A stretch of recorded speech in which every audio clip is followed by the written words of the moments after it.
Well, clearly for India, it's not a happy situation because in most of our projection in our foreign policy, we talk about a peaceful periphery, stable, peaceful, democratic periphery. That's what we want. I mean, that's our goal, you can say, or vision, or you can say even sometimes I feel like calling it a pipe dream also. But Mhm. then, things happen in different countries which are sometimes beyond our control. And what happened in Bangladesh, of course, is now coming out as a planned regime change operation that was being conducted by the American administration.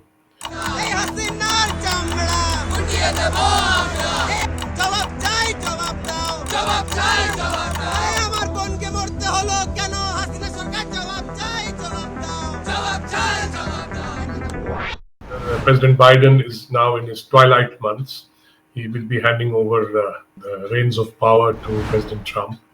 So we might see some change there. But then the deed has been done. The outgoing administration, for whatever reasons, and we can discuss those reasons, decided Mhm. that Prime Minister Hasina needs to be ousted.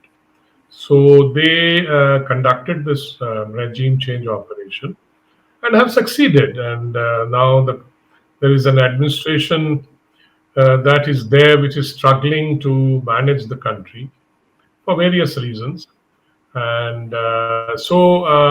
my sense is that the Americans tend to do this regime change operation without giving much thought to what will follow. And this is what has happened in this case. And there are innumerable examples all over the world where they have done this. So that is my sense at the moment. And it's not Mhm. good for us. It's not good for regional stability, and it's bad for Bangladesh actually. I mean, the conditions that are prevailing there, it's not good for Mhm. Bangladesh or its people. Mhm. But sir, if the Americans really wanted to do this, and wouldn't it be a negative thing for them to have an Islamist party in power at that, or an Islamist regime? Because that's where they Well, I seem to be think heading.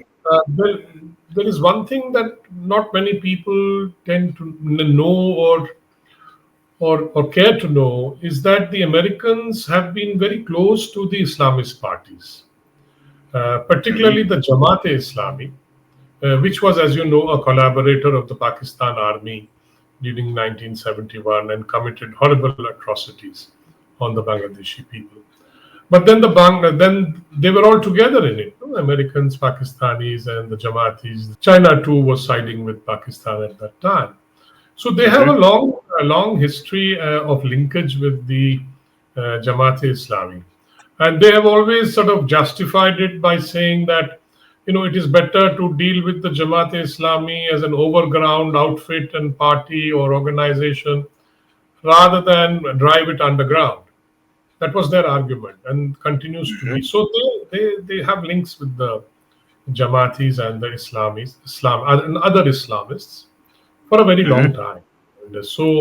And that was utilized for the regime change operation because is the Jamaat, the Shibir, for example, the youth wing of the Jamaat, which is the stormtroopers, which are the stormtroopers of the Jamaat-e-Islami, and they were on in the field. They were part of Mhm.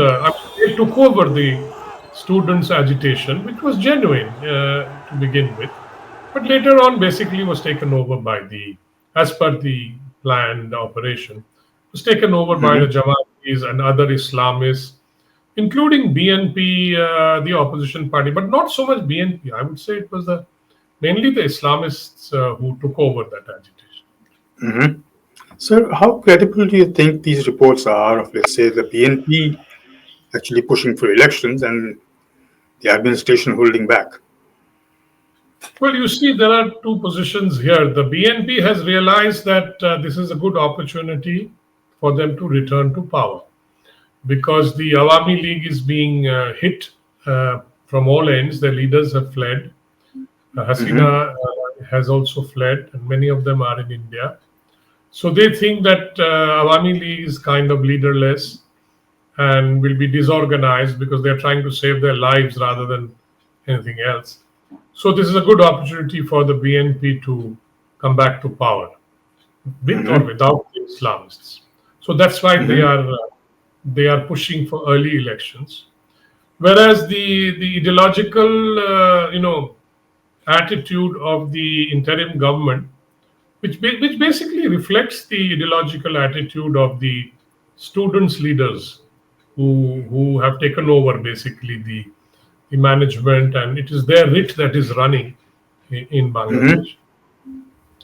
So they feel that they must do reforms, and so that these kind of things do not happen again. So 10 commissions have been established to do reforms, and what reforms we do not know. They will come up. So they want to do reforms before they go for election. They have appointed, of course, the election commissioners, including a CEC, who are basically retired bureaucrats and military and an academician, etc. It's a disparate group. So that's the situation at the moment.